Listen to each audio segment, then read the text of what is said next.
ஒரு முறை சார்ஜ் போட்டா 16 ஆண்டுகள் வரை பேட்டரி மாற்ற வேண்டாம் என்று சொன்னால் அதை நீங்கள் நம்புவீர்களா? இது ஒரு புதிய தொழில்நுட்பம். சீனா இப்போ உருவாக்கியிருக்கும் இந்த புதிய பேட்டரி உலகத்தையே அதிர்ச்சி அடைய வைக்குது. இது உண்மையிலேயே ஒரு மிகச்சிறந்த தொழில்நுட்ப புரட்சியாக கருதப்படுகிறது. 80 லட்சம் மைல் ஓடும் பேட்டரி. ஒரு கார் வாங்கினா லைஃப் டைம் முழுக்க பேட்டரி ப்ராப்ளம் இல்லாம யூஸ் பண்ணலாம். இப்போ நாம் யூஸ் பண்ற லித்தியம் அயோன் பேட்டரிஸ் சில வருடங்கள்ல டிகிரேட் ஆகிடும். அதுக்கு பிறகு கட்டாயம் நாம் அதை புதிய பேட்டரியாக மாற்ற வேண்டியது இருக்கும்.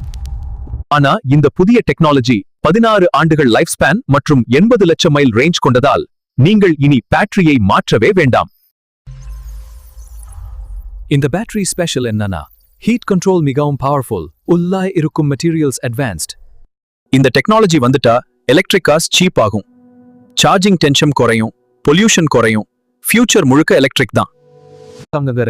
இந்த மாதிரி டெக்னாலஜி வந்துட்டே இருந்தா நம்ம வாழ்க்கமே மாறும். இந்த வீடியோ பிடிச்சிருந்தா லைக், ஷேர், சப்ஸ்கிரைப் பண்ணுங்க.